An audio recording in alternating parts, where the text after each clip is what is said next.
Hello and welcome back to my channel. Today was the first monument of the season with Milan and Remo, and the outcome was not very surprising because Julian Alaphilippe won already his seventh victory of the season. He was the big favorite going into today because having already won at Strade Bianche earlier in the month, taking two stages at Tirreno Adriatico. One of them even was a bunch sprint that he won, which not many thought he could do. And today he was able to beat a few sprinters who were thought to be better than him.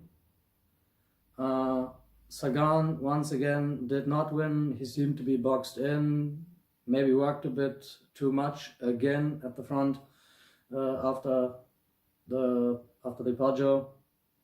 So pretty much what you could expect. Sagan working too much and Alaphilippe outfoxing them once again. He's a really opportunistic rider. He was actually the one who started the attack on the Poggio. But let's start at the beginning. I made myself a few notes here. We had the break of the day, which included Fausto Magnana from Androni Giocattoli. We had Guy Sagif from Israel Cycling Academy. Then we had Mirko Maestri and Alessandro Tonelli from Bardiani CSF. We had Luca Raggio and Sebastian Schoenberger from Neri Sotoli. We had Jonas Fontalla, Charles Planet, Umberto Poli and Andrea Peron, all from the team Novo Nordisk. So they had four guys in the breakaway. Team Novo Nordisk is a really interesting team because every rider they have under contract does have diabetes 1, and they want to make everyone aware that you can be a successful sports person even if you have diabetes. All these riders, like I said, diabetes 1, they had that from birth. More and more people in sports are actually having diabetes now.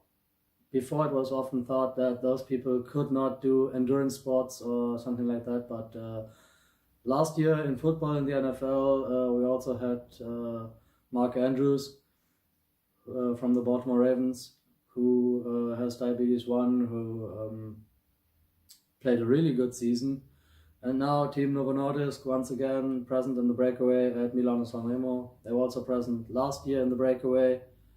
This year, four guys. Really impressive riding, great course of the team. But obviously it wasn't meant to be that one of those guys won, because they were caught with 27 kilometers to go at the foot of the Poggio. The last one remaining was Magnana, who went on for 1.5 kilometers more, but during the Cipressa he was also caught. Up that climb it was mainly Astana who did the tempo. Over the Cipressa there was an attack of Direct Energy, who missed the break of the day. They and Cofidis were the only teams of the wildcard teams that missed having a guy in the break. So they sent Bonifacio up the road over the Cipressa with 20 kilometers to go, but once we were starting the Poggio, he was reeled in, and from there on it was basically the De Koning Quickstep show once again. They had Gilbert and Stibar both at the front, both working really hard, pushing the tempo for Alaphilippe, who then attacked with 6.5 kilometers to go. He was the first of the favorites to go. He dragged a pretty large group over the hill this time. 2 years ago it was only 3 people, only Kwiatkowski and Sagan, who were with him. This time around there were more people. There were Oliver Narsson, there was Valverde was in the group, Trentin was in the group, Wout van Aert was in the initial group, Dumoulin was chasing, so there were quite a few guys, and more people got back on. At the end we had a sprint of maybe, I don't know, 12 to 15 riders. I'm not quite sure how many exactly it was, but a few people got on. There were a few attacks. Mohoric tried his luck, he got back on. He tried his luck. Wout van Aert tried to go with maybe a kilometer to go. Wasn't meant to be. And then in the sprint, Kwiatkowski once again tried to surprise everyone. He's a really smart rider. I really like Kwiatkowski, the former world champion, because he often races. Well, he wins races even though he's not the strongest. He's a very smart rider. Remember the World Championships that he took in 2014 in Ponferrada? He wasn't the strongest, but he was the smartest. He attacked on the descent and not on the climbs, because on the climbs maybe someone would have followed him, but on the descent there were A, not many people are able to follow him because he's a good descender, and B, they were waiting for the next climb, for the next uphill section. They were resting, and with 14, I think it was 14 kilometers to go or something like that. I'm not quite sure how long it was exactly, but yeah, he attacked on that descent in Ponferrada and was able to hold off the peloton or the chasing group. And then again, if we look at his victory at San Remo 2 years ago, he waited behind Sagan, and he said, well, I raced against Sagan multiple times, even when we were juniors. I know better than anyone how he races his races, how he does his races. So I just gave him a little bit of space. I know he starts his sprint pretty early, and then I just got into his slipstream and overtook him inside the last 50 meters, and yeah, he won. Or look at his victory at E3, where he outkicked Sagan, where he attacked with, what was it, 600-700 meters to go. And you thought, well, Sagan has to cover this, but Sagan was done. Sagan wasn't expecting that because Sagan was waiting for the sprint. So yeah, this is not the first time. This is actually, this happens on multiple occasions that Kwiatkowski, even though on a flat run-in, you would expect him to be slower than Sagan. He outfoxes him, he outsmarts him. And this year again, Kwiatkowski tried his luck with about 500 meters to go. 400 meters to go, he started the sprint of the favorites early. Thought maybe I can get away, get a gap on everyone else, but Alaphilippe was right on his wheel. He attacked immediately. And was then in perfect position, because if you are in second position, one has to start. That is not exactly the best position if you're in the wind, but if you're second or third position, you can come around that guy and then come out of the slipstream and take the victory. While Sagan, once again, was a little bit boxed in behind, so once he got out of that box, once he got some open road in front of him, he was actually quite fast in the end, but guys like Kwiatkowski, Alaphilippe, Naesen, they were just better positioned. And if we look at the final top 10, we had, well, Alaphilippe won the race. Second place was Naesen. Kwiatkowski was able to hold on to third place. Then we had Sagan just off the podium. We had Mohoric, who finished fourth. Wout van Aert with a good race, finished behind him. Then the world champion Valverde, ahead of Nibali, Simon Clark, and Matteo Trentin. Well, some of the riders I mentioned, some of them I didn't in my preview video. I think I did not mention Mohoric, I did not mention Van Aert. That was my mistake, because I should have mentioned him. He's a good rider for those sorts of races. I did not mention, I think, Naesen, but I mentioned Greg van Avermaet, and they are both pretty similar riders, so the rider type. Nibali up again there. I didn't mention Simon Clark, but I mentioned Trentin. Yeah, all in all, it was once again a great addition.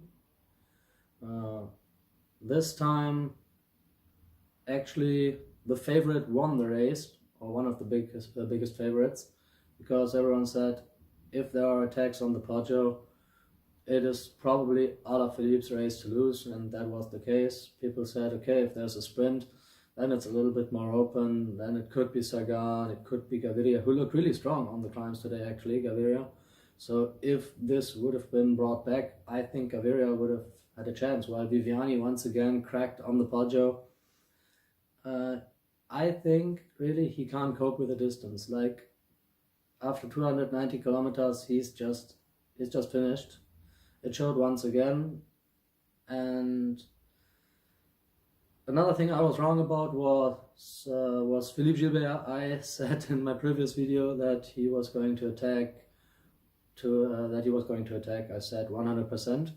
Well, I was wrong. I thought this is probably his last chance to take this race, and it is still missing from his collection. He has 3 different monuments. This one is one of the 2 he is missing, together with Paris-Roubaix.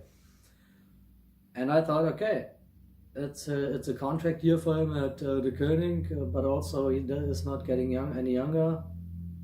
So he has to take his chances, he has to attack. But they put all the eggs in the Alaphilippe basket. They bossed up the Poggio, first Stibar, and then I was actually surprised when they put in Gilbert to the front. I don't know if it was team orders or if he did it for the greater good of the team. Well, that is the way the Koenig win a lot of their races, that they have multiple captains and they sacrifice themselves for each other. If anyone has the better legs, no one seems to have a problem with working for the other guy. And like I said, it is a dream of Gilbert for quite a few years now, basically since 3 years when he signed with Quickstep, that he wants to win all 5 monuments during his career. And now he worked his butt off for his teammate Alaphilippe, who just had the better day, who is better at the moment, and he will have to work for him again in the Ardennes, probably. So yeah, Gilbert will probably have his chances at the cobbles, but then again, there they have Yves Lampard and also Stibar, who is in Zdeněk Stibar is in really great form at the moment. We saw that not only today, but also at Strade Bianca, where he finished 4th again. He was in the top 10, I think, for the last 5 years in Strade Bianca. He was actually, for the second time only in his career, in the top 10 at a time trial at the Algarve Tour last month. So yeah, also Stibar is in great form. So I don't know how many chances Gilbert will get in this team, and his time is running out, so chapeau to him. Great team spirit by him, even though his time is running out and he could have done maybe more for himself by attacking. He chose to stay with his captain, stay with Alaphilippe and work for him, and it paid off because Alaphilippe won the race. So if Alaphilippe didn't win the race, well, then maybe Gilbert would have to say to himself, well, if I would have attacked, I could have won. But now everyone's happy at the Koenig once again. They have their first monument of the season. Last year they won 2, so 1 already in the bag, and we are not even at the cobbles right now. And for Sagan, he has to wait at least another year to get a crack at San Remo, a race that has eluded him so far. He is basically every year he's at the front or thereabouts, but he can't seem to finish it off.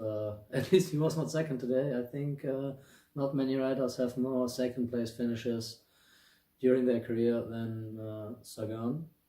Something we thought about Alaphilippe a few years ago, because until 2018 he had basically only second places at Flèche Wallonne, at Liège-Bastogne-Liège, at Lombardia, and at the Tour de France stages. He was always second, always the bridesmaid. And then in 2018 he started winning. He had 12 victories over the season last year in 2018. And this year he has already 7, so this is his year once again. I don't know if he can match a season like Gilbert had in 2011 or Bonin had in 2012, for example. Riders who won basically every race they entered. So far he has taken a stage in every race he entered. won both one-day races. He entered with Strade Bianche and now San Remo. Incredible form. I think his next races will be Itzulia and then the Ardennes. So I don't know if he will have to work for Enric Mas at Itzulia. I've not checked the course for this season, or if there will be stages where Alaphilippe is probably the better option, but yeah. And he's only 26, so he has still a lot of good years in front of him. It's not like he's at the back end of his career. He's in his prime, and it shows that Lefebvre, say whatever you want about him, but he made the correct decision back in the day when Kwiatkowski was offered a contract by Sky, and Lefebvre said, "Okay, you know what? I have Alaphilippe. I don't need Kwiatkowski. It would be nice to have him." And like I said before, Kwiatkowski, one of my favorite riders because of his smarts, because of his instincts. But Alaphilippe is also a pretty smart rider. And like he showed today, both have won one monument so far in their career. Kwiatkowski is a former world champion. Okay, that is something Alaphilippe is not yet. He had the chance last year, but faded toward the end. That was really the only negative about his season, you could say. So yeah. But enough of the Alaphilippe glorification from my side. That's it for me for today. I'm out.